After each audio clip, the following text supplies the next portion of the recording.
Podemos começar. Pessoal, em primeiro lugar, eu queria falar assim da grande satisfação de estar aqui em Portugal. Sempre foi uma vontade minha, um sonho, desde criança, conhecer Portugal, nunca tive oportunidade.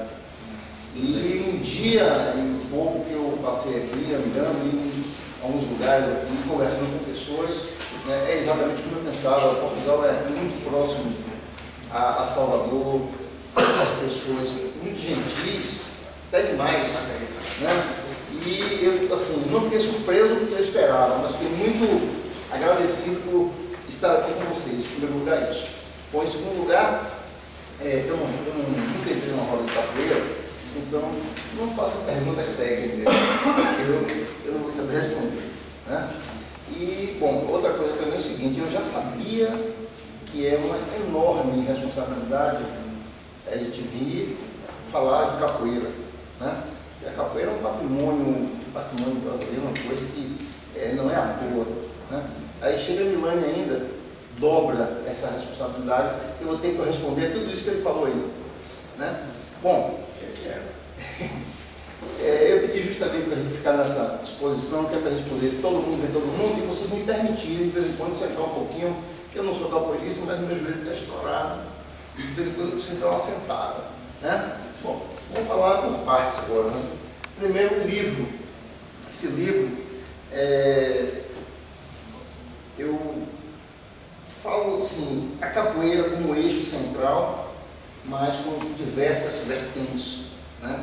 Então, até a gente chega à culinária, chega à religião, chega à ludicidade popular, o samba de roda, outras manifestações correlatas.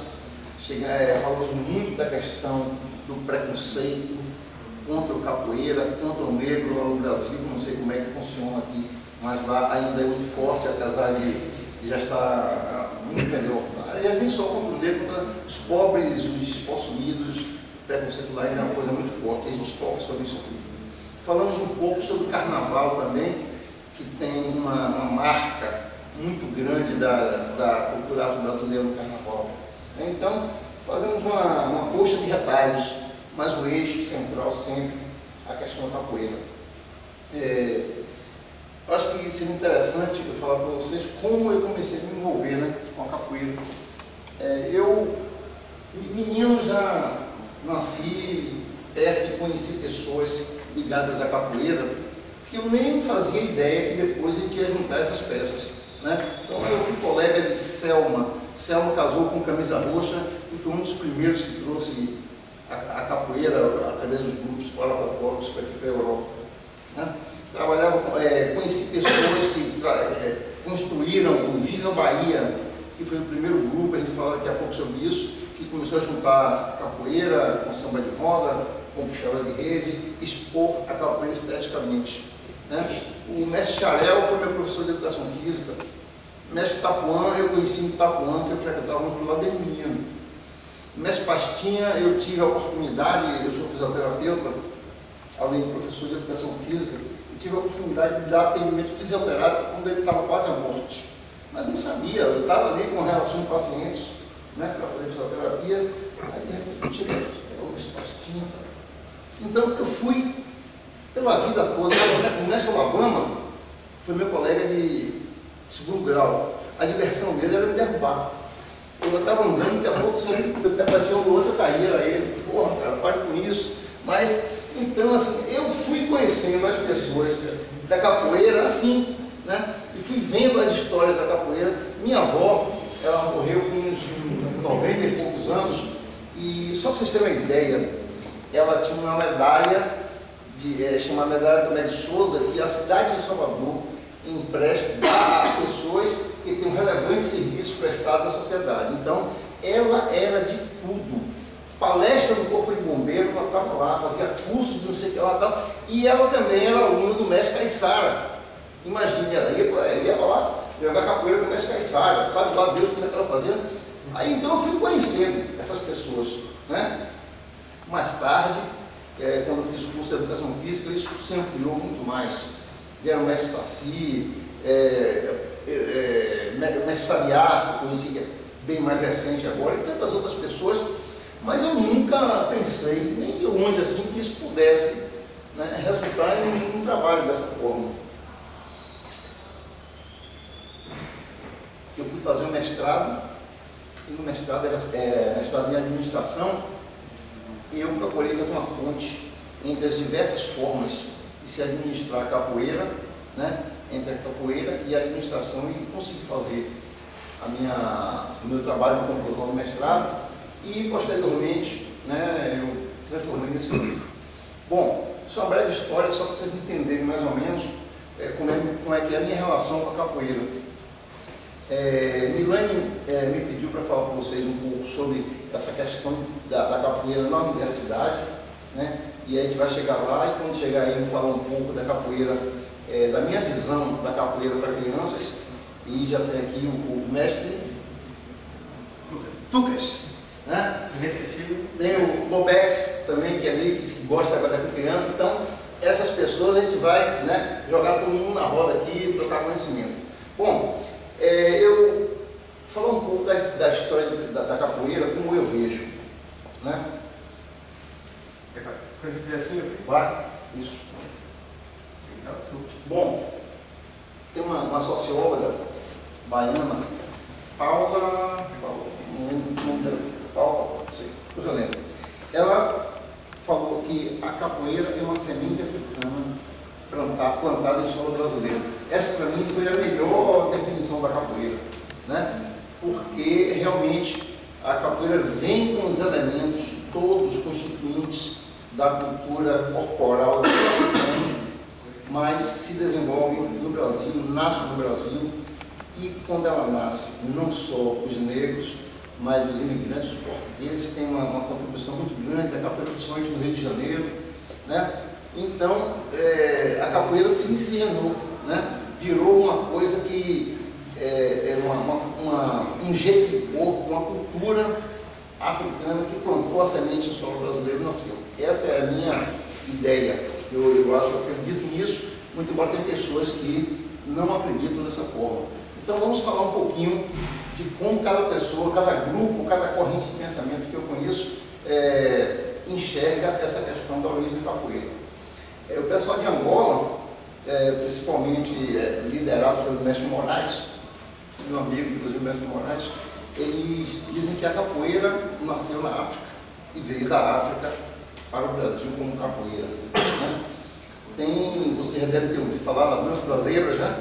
Dança da zebra. Tem dizem que a capoeira é o engodo que veio para cá e foi diferente. O engodo... Aqui não, lá. Sim, eu acho que foi diferente. É que o engodo, a moça passava 15 anos e ia ter que casar, era um ritual de passagem, né?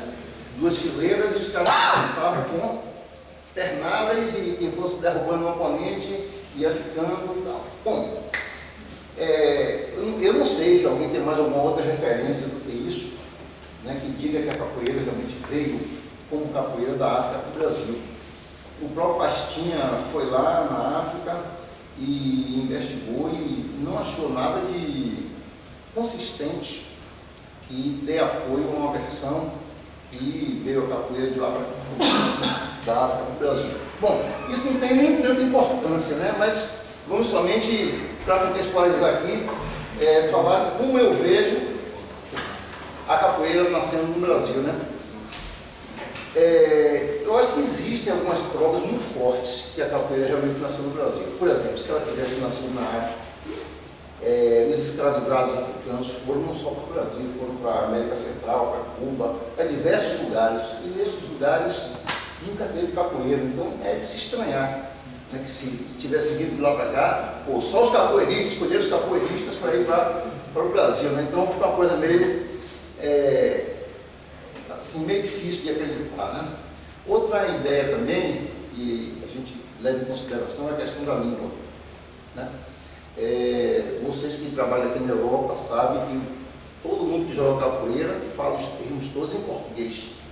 Martelo, meia-lua, tal, não se traduz isso. A língua vai com a manifestação. E todos os golpes, toda a nomenclatura da capoeira, tudo é em língua portuguesa. Não tem nada que fale em uma língua ou um dialeto africano, como por exemplo o candomblé. O candomblé, os cargos, os santos, Herê, Ogum, Padê. Então, os termos são todos em língua, alguma língua africana, porque a manifestação veio de lá, existindo já como religião, e quando se implantou no Brasil, esses nomes, toda a hierarquia, tudo isso permanece até hoje, né? E a gente só vê nomenclatura na capoeira de língua portuguesa. Então, esse é mais eu diria assim, mais uma evidência que realmente a coisa nasceu lá, né? Existem outras razões também que as pessoas argumentam, mas eu nunca vi assim ninguém demonstrar alguma coisa que eu visse, que eu pudesse acreditar realmente como sendo a capoeira de origem africana, ter nascido lá. Isso, na verdade, não é nem tão importante, né? O que importa mais é que a capoeira está viva e presente, mas só para a gente dar uma contextualizada. Então, eu acredito que a capoeira é uma semente africana plantada e crescida, né, em solo brasileiro. Bom, nós sabemos também que a escravidão no Brasil foi uma das mais perversas no mundo, né? Escravidão em diversos outros países tinham escravos que tinham status de professor, pessoas consideradas na sociedade apenas eram escravos, mas a questão no Brasil foi de uma crueldade tremenda. A pessoa era colocada no último nível de degradação humana. Começava já com o transporte, né? E daqui para lá, da África para lá, então a coisa, morria muita gente, aquilo era amontoado, as pessoas eram tratadas como animais, né? Você chegava na feira, olhava os dentes e pagava e levava e tratava realmente como se você tivesse a oportunidade de ir lá no Brasil hoje conhecer uma casa grande e uma senzala, que ainda existem algumas espalhadas, vocês iam ver a condição desumana que era, né? Eles tinham os senhores, eles tinham a casa estruturada, o vaso sanitário, eles faziam necessidades e caíam diretamente na senzala. Lá você pode fotografar, você pode ver isso, né? Então, a escravidão no Brasil foi uma coisa muito perversa e foi uma coisa assim, muito planejada, né? Essa questão da diáspora é uma estratégia que eles usavam para desarticular as pessoas. Então, se eu pegasse esse grupo aqui em Lisboa, esse grupo não ia ser vendido todo mundo para Salvador, não. Eu mandava para o Rio de Janeiro, para Salvador, para Recife, para Minas, que é para desarticular culturalmente, para as pessoas, até mesmo a questão da língua, que eram diversas, quetos, nagôs, né? Diversas línguas diferentes, para dificultar a organização, para dificultar a resistência ao que eles enfrentaram. A coisa era tão bárbara que a expectativa de vida de um escravo era de 32 anos. Para pensar nisso, como é que é. Né? Então, isso aí, essa questão dessa distribuição, né, cultural, dessa distribuição dos negros, comercial, favoreceu também muito a questão cultural ser disseminada de uma forma que eles não acreditavam que pudesse ser, porque eles tinham alguns elementos que funcionavam como elementos de resistência cultural, né? E aquilo ali, eles se reconheciam como africanos, eles se identificavam, né? Facilmente, por favor. A culinária é um ponto fundamental, né? Eles se identificavam através da culinária. E hoje ainda a cozinha brasileira, notadamente a de Salvador, região ali, tem uma influência fortíssima da cultura africana. Aliás, Recife, Salvador e Rio de Janeiro, esses três pontos, né, que foram onde teve uma afluência muito grande de escravos, aliás, não coincidentemente, são os três pontos no Brasil onde a capoeira floresceu com maior vigor, né? Então, a questão da culinária foi um ponto importantíssimo de resistência, né? De identificação. A religião. Hoje, se a gente for olhar o candomblé que se faz no Brasil, e o candomblé que se faz ainda hoje na África são coisas bastante distintas, né? As características estão muito modificadas, mas a base continua a mesma. Lá no Brasil mesmo, o candomblé assume diversas vertentes diferentes, né? Tem o candomblé de caboclo, tem diversos tipos de candomblé, diversas casas que praticam a religião de uma forma diferente, né? Mas foi um ponto, assim, eu diria que o candomblé e a capoeira foram os dois pontos principais de resistência. A música, né? A música, eu acho que foi o que mais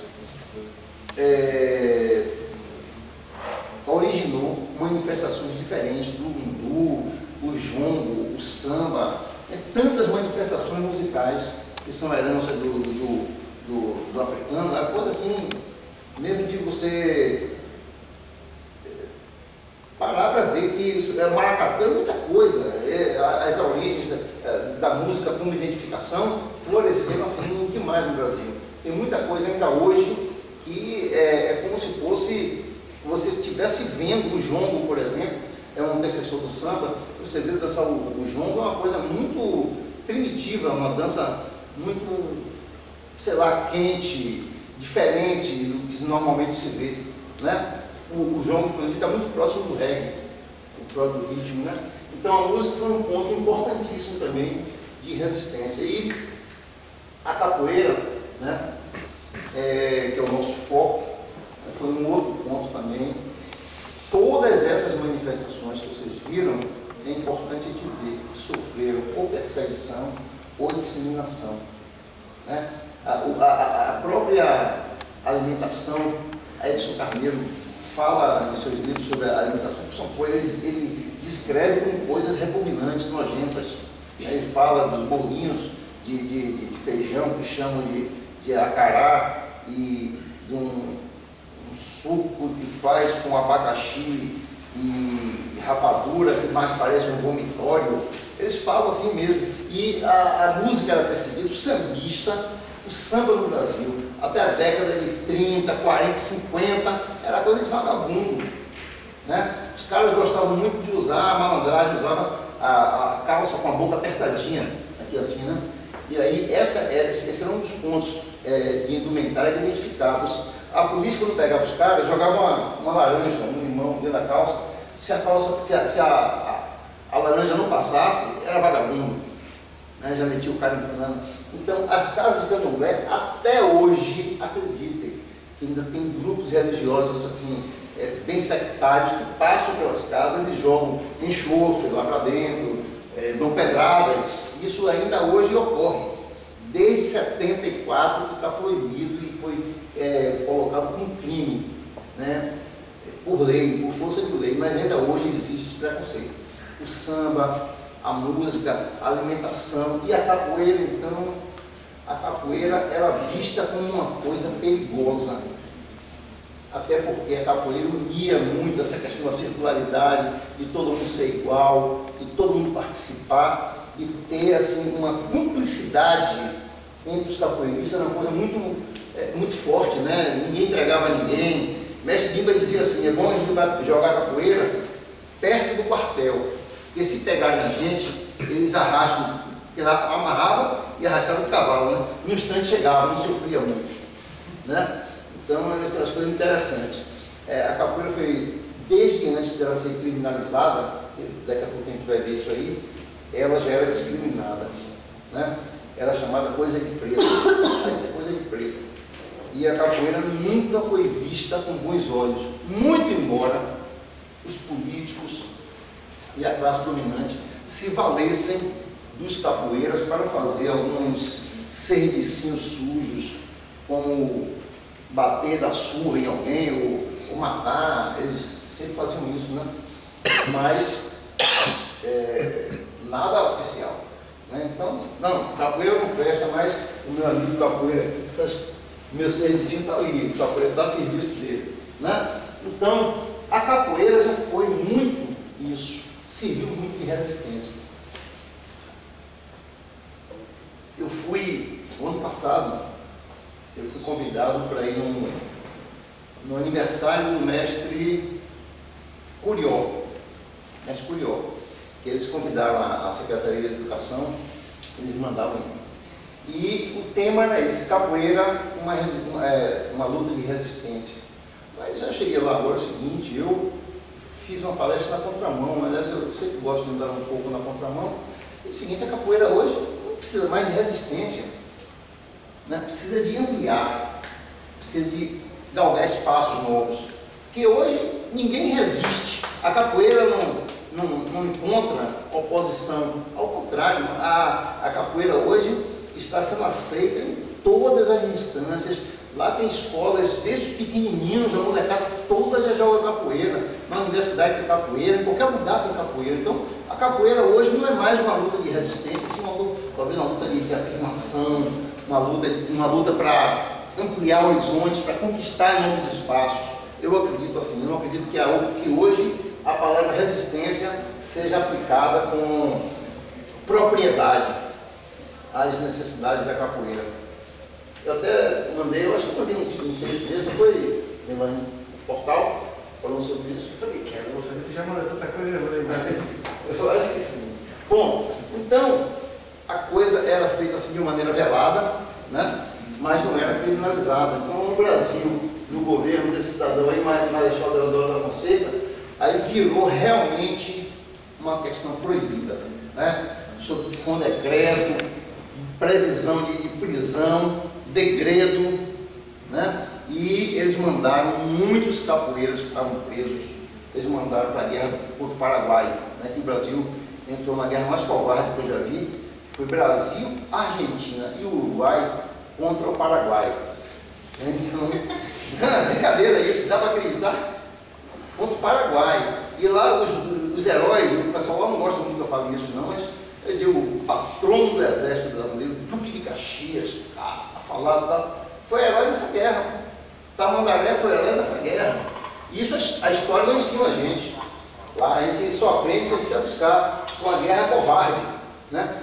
E para essa guerra, eles pegavam os capoeiristas, eles prendiam os capoeiristas e diziam, olha, você quer ficar preso aqui, apodrecer na prisão, ou quer ir para a guerra? Se vai para a guerra, se você voltar, você está livre. Aí vou para a guerra. E lá botaram os caras com um boi de piranha. Conhece boi de piranha, né? Botaram os caras com um boi de piranha, vai na frente. Porque naquele tempo a arma era um tiro e uma carreira, né? Então o cara atirou, cai para dentro. Atirou, cai para dentro. E aí os caras se deram muito bem. Lá no Brasil, quase todos os estados, todas as cidades têm alguma praça ou algumas ruas com o título de voluntários ou de voluntários da pátria, alguma coisa assim. Tem em São Paulo voluntários? Recife tem alguma coisa? Alguma praça, alguma rua voluntários ou voluntários da pátria, alguma coisa assim? Não tem uma avenida. Em Salvador também tem. Essa referência aos voluntários, esses voluntários foram os capoeiras que foram para lá. Porque os caras foram e no combate, quando era contra eles saíram muito bem, além de jogar capoeira, estavam armados, né? E o reconhecimento social a eles foi colocar esses voluntários e voluntários da pátria pelo Brasil afora, né? Mas é uma passagem que a gente vem decorrente, isso aí. Agora veja bem, mandaram os caras para Fernando de Noronha, cara. Eu queria ser degradado lá em Fernando de Noronha, paraíso daquele, enfim, né? Vamos lá. Bom, dentro desse contexto que a capoeira foi criminalizada, em 1900 nasce esse cara aí, Mestre Pimba. Então, Mestre Pimba, na minha opinião, foi um divisor de águas. Ele dá início a um processo que vem dar uma força tremenda à capoeira, né? Ele praticou o que eu chamaria de antiga capoeira.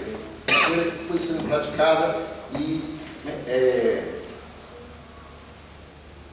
transformada de 1600, alguma coisa aí, até 1900. Né? A capoeira veio tomando a cara, tendo o jeito que o sistema político determinava.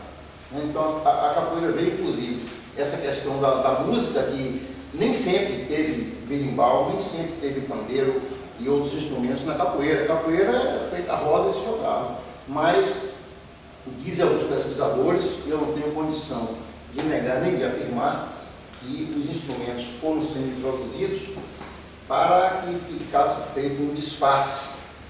Tipo assim, não é luta, é jogo. Mas a gente pensa também, a música dele já era discriminada também, né? Então, não é luta, não, é música. Música não pode, né? A música era discriminada também. Então eu fico assim, um pé atrás.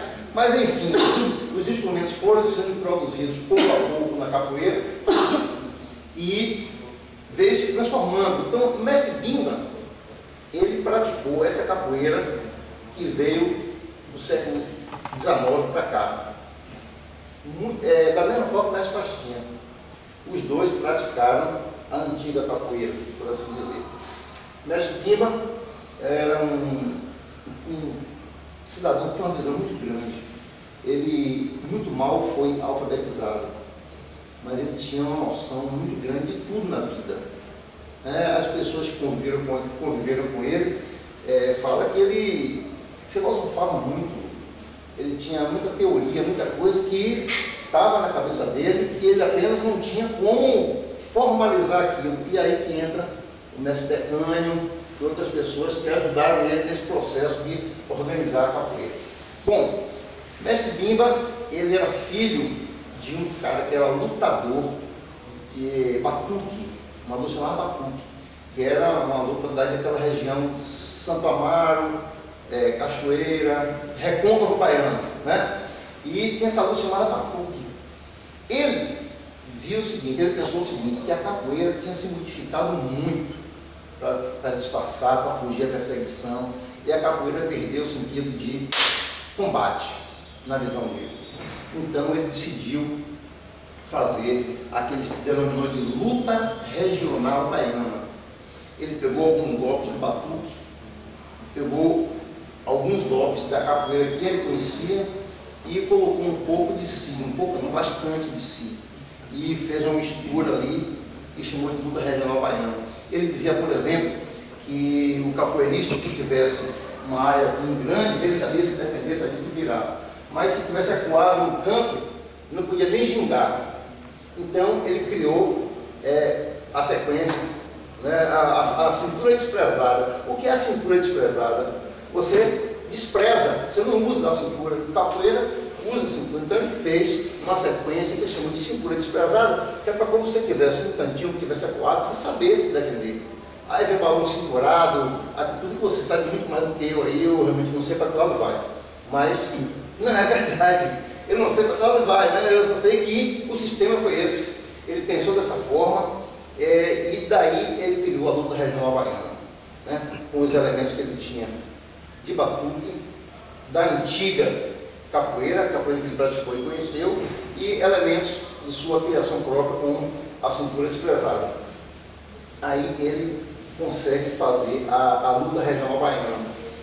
E ele convidou, na época, todos os capoeiristas, as pessoas que praticavam, para aderir a esse movimento dele, né? A bem da diversidade, nem todos foram. O bem da capoeira, nem todos foram. Alguns permaneceram praticando a antiga capoeira. Vejam, alguns permaneceram praticando a antiga capoeira e ele modifica os códigos, refaz a capoeira e coloca como luta regional baiana. A proximidade lá